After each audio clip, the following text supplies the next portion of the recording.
बच्चों, good evening. मैं राजीव अवस्थी। हमारे यूट्यूब चैनल मेक लर्निंग और पैशन में आपका बहुत स्वागत है। आप स्क्रीन पर देख रहे हैं, हमारे पास एक पुस्तक का टाइटल है हमारा इतिहास और नागरिक जीवन। यह कक्षा 6 की पुस्तक है। आज हम आपको कक्षा 7 की हमारा इतिहास और नागरिक जीवन पार्ट 2 से आपको एक नया टॉपिक लेकर के आ रहे हैं। जैसा कि हमने आपको पहले भी बताया है कि हमारे जो वीडियोस हैं वो एकेडमिक के साथ साथ कॉम्पिटिटिव एग्ज़ाम के लिए बहुत ही हेल्पफुल हैं। जैसे कि आप सभी लोग जानते हैं, यूपी ट्रिपल एससी और पेट इस समय वर्तमान में आरओ और एआरओ के फॉर्म भरे जा चुके हैं और सभी लोग हमारे साथ ही तैयारी कर रहे हैं। तो उन सभी के लिए बहुत ही महत्वपूर्ण वीडियो होंगी। इनमें आपको बेसिक हिस्ट्री की जानकारी मिलेगी। और आज का जो हमारा टॉपिक है वो टॉपिक है भारत में इस्लाम धर्म का आगमन। ये हमारी कक्षा 7 की पुस्तक का पहला पार्ट है, भारत में इस्लाम धर्म का आगमन। तो हमारे भारत को जानो सीरीज में इतिहास जीके की स्पेशल वीडियो में आज हम आपको हमारे भारत में किस तरह से इस्लाम धर्म आया, हमारे इतिहास और नागरिक जीवन कक्षा 7, भारत में इस्लाम का आगमन, ये है हमारा आज का टॉपिक। तो बने रहिए हमारे साथ। चैनल को लाइक और सब्सक्राइब करना मत भूलिए। ये जो आप टाइटल देख रहे हैं, ये जो शीर्षक है, इस पुस्तक का बहुत पहले शीर्षक था, अब इसका प्रारूप बदल गया है, डिजाइन भी आपका चेंज हो गया है। तो हमें सबसे पहले जानना है कि इस्लाम का उदय कहाँ हुआ था। देखिए, इस्लाम का जो उदय हुआ था वो अरब में हुआ था। आपको पता होगा, मक्का मदीना। तो मक्का में 570 ईस्वी में मोहम्मद साहब का जन्म हुआ। वहाँ पर छोटे छोटे कबीले थे और उन कबीलों की रिवाजें थीं, वो सब अलग अलग अपने अपने देवी देवताओं पर विश्वास करते थे। उस समय की जो परिस्थितियाँ थीं बहुत ही विकट थीं। तो उन परिस्थितियों में मोहम्मद साहब मक्का में रह नहीं सके, उनको वहाँ से प्रस्थान किया गया। और वो वहाँ से जब मदीना के लिए प्रस्थान किए हैं तो वही उनकी यात्रा हजरत कहलाती है। और इसी में हज का जिक्र होता है और अधिकतर मुसलमानों के जीवन में एक लक्ष्य होता है कि उनको अपने जीवन में कम से कम एक बार हज जरूर करना होता है। तो पहले हम चलते हैं इस्लाम धर्म की तरफ। पहले थोड़ा सा चर्चा करेंगे इस्लाम का उदय, उसके बाद भारत में किस प्रकार इस्लाम का आगमन हुआ, ये भी हमारी चर्चा होगी। तो वीडियो अच्छा लगे चैनल को लाइक और सब्सक्राइब अवश्य करें। धन्यवाद। वीडियो की तरफ बढ़ने से पहले हमने एक मोटिवेशन पर भी आते हैं। जैसा कि हमारे लिखा है, देख रहे हैं आप, कौन बताता है समंदर का रास्ता नदी को। सुनिएगा। अरे कौन बताता है समंदर का रास्ता नदी को, अरे जिसे मंजिल का जुनून है वो मशवरा नहीं लेती। सुप्रभात दोस्तों, हमारे साथ लगे रहिए, अपनी मंजिल की ओर बढ़िए और किसी का मशवरा लेने की ज़रूरत नहीं है। सिर्फ सिर्फ और सिर्फ आपको अपना 100% देना होगा अगर आपको सफलता का दर्शन करना है। तो चलते हैं अब हम अपने वीडियो की तरफ। आज का जो हमारा टारगेट है, हमें क्या पढ़ना है, हमको पढ़ना है भारत में इस्लाम का आगमन। तो पहले थोड़ी सी चर्चा इस्लाम के बारे में कर लेते हैं।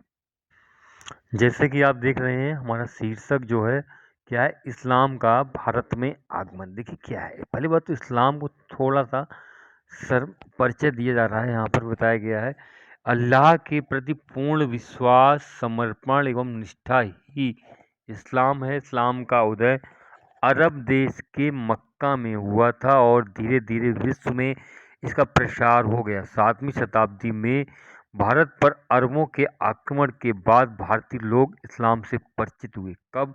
7वीं शताब्दी में, यानी 712 ईस्वी में। 707वीं 636 ईस्वी में अरब व्यापारियों और अरब आक्रमणकारियों के द्वारा गुजरात के नज़दीक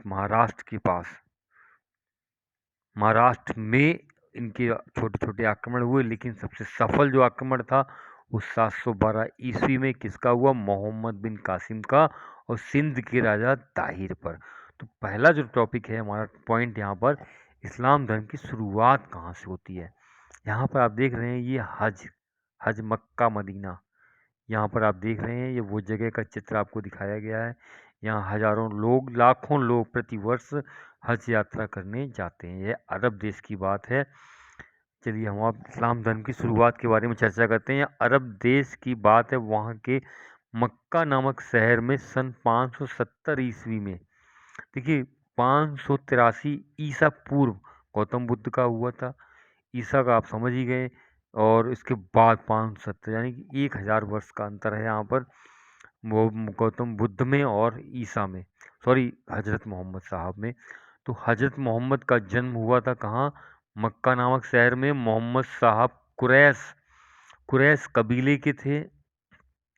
उस समय अरब में अनेक छोटे छोटे कबीले थे जो लगातार एक दूसरे से लड़ते रहते थे। ये लोग बहुत सारे देवी देवताओं की पूजा करते थे। हजरत मोहम्मद इन कबीलों के बीच आपसी सौहार्द एवं भाईचारा बढ़ाने का संदेश देने लगे कि ईश्वर एक है, एकमात्र अल्लाह की सीधे और सरल तरीके से प्रार्थना करनी चाहिए। मोहम्मद साहब ने कहा है कि अल्लाह को मानने वाले सब लोग बराबर हैं और एक हैं। प्रारंभ में मक्का शहर के कई लोगों ने मोहम्मद साहब की बातों का विरोध किया था। यहाँ तक कि मोहम्मद साहब को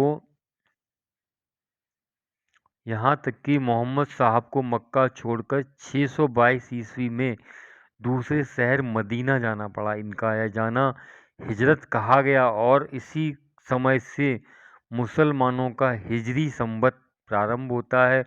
मदीना में ही पवित्र कुरान की रचना हुई तथा यहीं पर उनकी शिक्षाओं को निश्चित रूप मिला। धीरे धीरे अरब के सारे कबीले मोहम्मद साहब की बातें मानने लगे। इस्लाम धर्म अरब देश से प्रारंभ होकर दुनिया के कई देशों में फैला और मोहम्मद साहब की मृत्यु 632 ईस्वी में हुई। जन्म 570 ईस्वी में और मृत्यु 632 ईस्वी में। यहाँ पर इस्लाम के 3 बुनियादी सिद्धांत हैं: समता, समानता और बंधुत्व। इस्लाम धर्म में लोग मानते हैं अल्लाह एक है और वे उसके बंदे हैं तथा हजरत मोहम्मद अल्लाह का पैगाम लाने वाले पैगंबर हैं। सभी लोग वैसे तो जानते होंगे कि समता, समानता, बंधुत्व कितना है, लेकिन यहाँ पर जो पुस्तक में दिया है वही मैं आपके सामने वर्णन कर रहा हूँ। मेरी बातों को अन्यथा न लिया जाए। आगे हम चर्चा करते हैं कि मोहम्मद साहब की शिक्षाओं से पहले मोहम्मद साहब ने 5 सिद्धांत निर्धारित किए थे। देखिए मोहम्मद साहब ने इस्लाम धर्म के मानने वालों के लिए जीवन में निम्न 5 सिद्धांत निर्धारित किए थे कि कलमा, जैसे हमारे यहाँ किसी चीज़ को शुरुआत करने से पहले पूजन किया जाता है, तो यहाँ पर इनके कहा गया कि अल्लाह एक है और मोहम्मद साहब उसके पैगंबर हैं। पैगंबर का मतलब होता है पैगाम लाने वाले। अब दूसरा था इसका सिद्धांत नमाज। प्रतिदिन 5 बार नमाज पढ़नी चाहिए। 5 वक्त की नमाज बोली जाती है, तो दिन में 5 बार, यानी कि बहुत सभी लोग नहीं पढ़ते हैं, लेकिन नियम जो है वो 5 बार की नमाज का है। अगला जो है रोजा। रमजान के पवित्र महीने में रोजा रखना चाहिए। जक़ात, अपनी उपार्जित आय का, इनकम का 40वां हिस्सा गरीबों को सहायतार्थ देना चाहिए। और 5वां जो था हज, पूरे जीवन में एक बार मक्का की तीर्थ यात्रा करनी। तो ये 5 सिद्धांत ने कलमा, रोजा, नमाज, जक़ात और अंत में हज, ये 5 सिद्धांत थे जो मोहम्मद साहब ने इस्लाम के मानने वालों के लिए लागू किए थे। अब आगे चलते हैं। मोहम्मद साहब के देहावसान के बाद अरब में खलीफाओं का प्रभुत्व स्थापित हो गया और खलीफा पैगंबर के उत्तराधिकारी के रूप में मुस्लिम जगत के धार्मिक गुरु तथा राजनीतिक प्रशासक होते थे। इनने अपना साम्राज्य अरब देश के बाद फिर देखिए सीरिया, इराक, ईरान, मिस्र, उत्तरी अफ्रीका तथा स्पेन तक फैला दिया। अब हम चर्चा करते हैं कि हमारे भारत में इस्लाम धर्म कैसे आया। तो यहाँ पे हमारा टॉपिक है भारत में इस्लाम धर्म। देखिए भारत में इस्लाम धर्म समय समय पर कई तरह से आया एवं फैला। जैसे अरबों द्वारा भारत पर आक्रमण, अरब व्यापारियों के माध्यम से ईरानी शरणार्थियों, सूफी संतों के आने से भारत में इस्लाम धर्म के प्रसार के प्रमुख कारण निम्नवत थे। देखिए प्रमुख क्या क्या कारण थे। पहला जो कारण था, सबसे पहले जो था क्या था, अरबों का आक्रमण भारत पर अरबों का पहला आक्रमण खलीफा उमर के समय 638 ईस्वी में थाना पश्चिमी तट पर हुआ और यह आक्रमण सफल नहीं हुआ। इस आक्रमण से भारतीय लोग सबसे पहले इस्लाम धर्म मानने वालों के संपर्क में आए। इसके बाद समय समय पर भारत पर अरबों का आक्रमण होता रहा। इसमें पूर्ण सफलता, मैंने बताया था आपको, पूर्ण सफलता किसको मिली थी? मोहम्मद बिन कासिम। देखिए, पहला सफल आक्रमणकारी मोहम्मद बिन कासिम था, लेकिन इससे पहले जो आक्रमण हुए खलीफा उमर के समय से 636 ईस्वी में, कितने वर्ष बाद? लगभग 80 वर्ष के बाद जाके जो सफल आक्रमण हुआ मोहम्मद बिन कासिम का। और मोहम्मद बिन कासिम ने 712 ईस्वी में सिंध के राजा दाहिर को पराजित कर सिंध पर अरबों का राज्य स्थापित किया।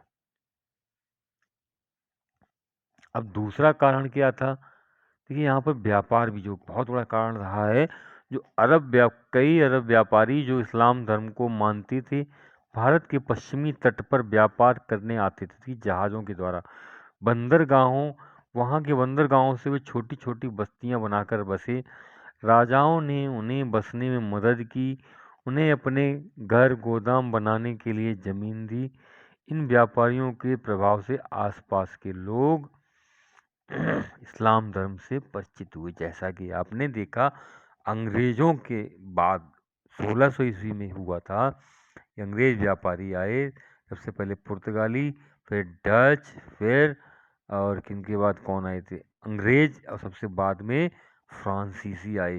तो इसी तरह से उस समय भी यही हुआ। जो अरब व्यापारी पश्चिमी तट पर आए, उनको सपोर्ट किया गया और सबसे पहले लोग उन्हीं की वजह से इस्लाम से परिचित हुए। अब आप देखते हैं तीसरा पॉइंट क्या था। देखिए, पहला आक्रमण, दूसरा व्यापारी, तीसरा था भारत के उत्तरी हिस्सों में इस्लाम धर्म की जानकारी ईरानी शरणार्थियों के द्वारा आई। ये कौन सी सन की बात है? अब देखिए, 700 ईस्वी के लगभग ईरान देश पर तुर्क कबीले हमले कर रहे थे। 1000 ईस्वी है, 700 नहीं है। ये थोड़ा अच्छा साफ नहीं आ रहा है। इन हमलों से बचने के लिए कई ईरानी लोग भारत आए। उनमें से कई लोग कारीगर थे और कई लोग संत थे। कुछ सिपाही भी आए तो भारतीय शासकों की सेनाओं में शामिल हो गए। ये ईरानी लोग मुसलमान थे। इनके संपर्क में आकर बहुत से लोगों को इस्लाम के बारे में जानकारी मिली। अब चौथा देखिए कारण क्या है। 12वीं शताब्दी में अंतिम दशक में, याद होगा आपको, भारत में तुर्क लोगों ने अपना राज्य स्थापित किया था और इस समय तक तुर्क लोग भी इस्लाम धर्म मानने लगे थे। तुर्की, सीरिया तक तो आपने पढ़ा था, अब ये तुर्की तक भी पहुंच गए थे। अब 12वीं शताब्दी में, याद होगा, मोहम्मद गोरी का जो आक्रमण हुआ था, उससे पहले गजनवी का मात्र उद्देश्य भारत को लूटना था, लेकिन मोहम्मद गोरी का उद्देश्य भारत पर शासन स्थापित करना था। तुर्कों के साथ बड़ी संख्या में ईरानी, अफगानी, खुरासानी लोग भी भारत आकर बस गए।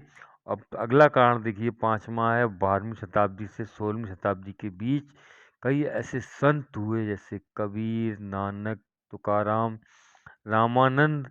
साधारण भाषा में दोहे और गीत गाए जो ईश्वर की प्रति भक्त भाव से भरे थे। इन्हीं भक्त संतों की तरह कई मुसलमान संत भी थे जो सूफी संत कहलाए। इनमें देखिए कौन है? अजमेर के, जो आपने देखा होगा, अजमेर की बहुत बड़ी जो ख्वाजा है ना, उनको बोलते हैं ख्वाजा मोइनुद्दीन चिश्ती। पंजाब में बाबा फरीद और दिल्ली के निज़ामुद्दीन औलिया बहुत जाने माने सूफी संत थे।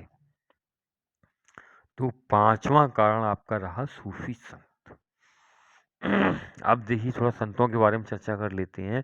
देखिए, अपन को ये भी हम सामान्य ज्ञान का प्रश्न, अजमेर के जो संत थे वो, उनका नाम था ख्वाजा मोइनुद्दीन चिश्ती, दिल्ली के निज़ामुद्दीन औलिया और पंजाब में बाबा फरीद। ये बहुत जाने माने संत थे और निज़ामुद्दीन औलिया के शिष्य रहे हैं ये आपके अमीर खुसरो। सूफी संतों के विचार भक्त संतों के विचार से मिलते जुलते थे। सूफियों ने इस बात पर जोर दिया कि सच्चे दिल से अल्लाह को प्रेम करना और अपने बुरे कामों का पश्चाताप करना अल्लाह को पाने का सही तरीका है। इन संतों के विचारों की मदद से हिंदू और मुसलमान लोगों ने एक दूसरे के धर्म की समान बातें समझी। लोगों के बीच यह विचार बैठने लगा कि ईश्वर एक है। अल्लाह, ईश्वर, परमेश्वर, भगवान जैसे नामों से जाना जाता है। अब क्या हुआ, जब दो संप्रदाय के लोग आपस में मिलते हैं तो उनसे उनके विचारों और उनकी संस्कृतियों का भी आदान प्रदान होता है। तो अब यहाँ पर आपको बता रहे हैं मिलने जुलने से क्या फ़ायदे हुए। जब दो अलग अलग संस्कृति के लोग आपस में मिलते हैं तो एक दूसरे से बहुत कुछ सीखते हैं। जब अरबी लोग भारत आए तो वे अपने साथ वहाँ के रीति रिवाज, इस्लाम धर्म लाए। अरबों तक भारतीयों ने एक तरह दूसरे से बहुत कुछ सीखा। अरबों तथा भारतीयों ने दोनों ने एक दूसरे से बहुत कुछ सीखा। इससे इनके रहन सहन तथा जीवन में बदलाव आया। अरबी ने कई भारतीय ग्रंथों का अरबी भाषा में अनुवाद किया। अब देखिए किसने क्या सीखा। तो ये यहाँ पर पहली बात क्या चलती है, भारतीयों ने अरबों से क्या सीखा। तो पहला पॉइंट है कागज बनाना। सबसे पहले कागज किस देश में बना था? चाइना में। चरखे से सूत काटना ये अरबी लोग करते थे। सिले हुए कपड़े, सलवार कमीज, ये सब अरबियों से भारत ने सीखा। और खान पान, कचौड़ी, समोसा बनाना, ये भी सब चीज़ें अरब से ही आई थी। अगला था अरबों ने भारतीयों से क्या सीखा। हिंदी संख्या से अरबी संख्या बनाना, संख्याओं की गणना करना, ज्योतिष, गणित, शतरंज का खेल। ये बहुत बड़ा एक सामान्य ज्ञान का भी प्रश्न है कि शतरंज खेल कहाँ प्रारंभ हुआ। तो भारत में शतरंज के खेल का, इसको चौसड़ चौसड़ के नाम से जाना जाता था। भारतीय संगीत, चिकित्सा शास्त्र, ये भारतीय की देन थी अरबों को। तो अब हम देखते हैं आगे क्या हुआ। जैसा कि आप चित्र में देख रहे हैं, जरा आपको ध्यान से देखने पता चलता है ये गणनाएं हैं और अलग अलग शैलियां हैं। यहाँ पर देखिए, एक तो आपकी अंतर्राष्ट्रीय शैली है, ये अंतर्राष्ट्रीय अंक हैं 1 2 3 8 9। ये आपके हैं उर्दू के और ये हैं हिंदी के। अब आप देखते हैं इनमें समानता है। जैसे आप देख रहे हैं एक एक और यहाँ पर भी एक, दो दो। तो ये सारी चीज़ें क्या है, एक दूसरे की संस्कृतियों का असर है। आप जानते हैं शतरंज के खेल की शुरुआत कहाँ से हुई? भारत से। ये आपका सामान्य ज्ञान का प्रश्न हो गया। अब बात आती है तुर्क आक्रमण के समय भारत, तुर्क, अफगान, ये सारे राजा आपको मिलेंगे। कौन था तुर्की? समय समय पर हम बताते जाएंगे आपको। उत्तर भारत में इस्लाम के आगमन के समय कोई शक्तिशाली शासक नहीं था। और 11वीं शताब्दी के प्रारंभ में भारतवर्ष 100 से भी अधिक छोटी छोटी राजनीतिक इकाइयां अथवा राज्यों में विभक्त हो चुका था, जिन पर कई छोटे बड़े राजा सामंत शासन करते थे। इनमें अधिकांशतः राजपूत थे। आपको पता होगा 7 से लेकर 11वीं शताब्दी तक राजपूतों के बारे में आपने अध्ययन किया था। एक आपके दक्षिण भारत के राजपूत थे, चालुक्य, चोल, चेर, पांडे। इनके बारे में आपको अगली वीडियो में बताना है हमें। कुछ हमारा रह गया था, आपको चंदेल, परमार, परिहार और ये जो चौहान, चाहमान के नाम से इनको जाना जाता था, परिमा। तो इन सभी के बारे में हमने आपको बताया था। वीडियो आपको लिंक आपको दे दिया जाएगा इसके नीचे। अतः इस युग को राजपूत युग कहा गया। इन छोटे छोटे राज्यों के शासक व्यक्तिगत महत्वाकांक्षा की पूर्ति हेतु राज्य विस्तार में संलग्न हो गए। इसके परिणाम स्वरूप राजनीतिक व्यवस्था अव्यवस्था बढ़ गई और ऐसे में केंद्रीय सत्ता का ह्रास स्वाभाविक था। जब छोटे छोटे बहुत सारे राजा हो गए तो केंद्रीय सत्ता का अभाव हो गया। हुआ ये समय हमारा समाज जाति पाति भेदभाव के बंधन पर आधारित था। इस समय जाति व्यवस्था में और अधिक कठोरता आ गई। जैसा कि आप सभी जानते हैं कि पहले कर्म के आधार पर जाति व्यवस्था थी, लेकिन अब जात जन्म के आधार पर। तो भारतीय समाज अपने खान पान एवं आचार विचार को श्रेष्ठ समझता था। अतः दूसरे देशों में क्या हो रहा है उससे परिचित होने का न प्रयास किया गया और न ही लाभ उठाया गया। तुर्क आक्रमण। अब अफगान से पीछे आपका तुर्की। जब सबने देखा कि सब लोग लूट रहे हैं तो तुर्कों ने भी आक्रमण स्टार्ट किया। तो क्या हुआ, जो उन दिनों भारत में कई छोटे बड़े राजा सामंत थे। उत्तर भारत में चौहान, तोमर, गयालवाल, ये कन्नौज में गयालवाल था, चंदेल ये बुंदेलखंड का था, चालुक्य दक्षिण भारत में। जैसे राजपूत वंशों के राज्य थे, इसी समय तुर्कों ने, जिनका राज्य ईरान, अफगानिस्तान व तुर्किस्तान में था, भारत में अपना राज्य फैलाने के लिए आक्रमण आरंभ कर दिया। चलिए, यहाँ पर आप देख रहे हैं मोहम्मद गजनबी। सबसे पहले कौन आया था? सॉरी, मोहम्मद गोरी और गजनबी में पहले मोहम्मद गजनबी आया था, जिसका उद्देश्य सिर्फ लूटपाट करना था। देखिए, महमूद गजनबी का भारत पर आक्रमण। महमूद गजनबी या गजनी मध्य एशिया में स्थित अफगानिस्तान के एक छोटे से राज्य का स्वामी था। यह राज्य पैगंबर साहब के उत्तराधिकारियों या खलीफा के साम्राज्य से स्वतंत्र हो गए थे। इनके शासक सुल्तान कहलाए, इसलिए इन राज्यों को सल्तनत कहा गया। तुर्क लोगों द्वारा पहला बड़ा हमला तब हुआ जब गजनी राज्य अफगानिस्तान के महमूद गजनवी नाम के तुर्क राजा ने भारत पर हमला किया और वह भारत में राज्य नहीं करना चाहता था। उसकी नज़रें ईरान, अफगानिस्तान व खुरासान के क्षेत्र में ही थीं। दूसरे तुर्क राजाओं को हराकर अपने राज्य गजनी को बढ़ाने में लगी थी। जब महमूद गजनवी भारत में राज्य नहीं करना चाहता था, तो फिर भारत क्यों आया? इसलिए कि वह अपनी सेना बनाने के लिए धन जुटाने की कोशिश कर रहा था।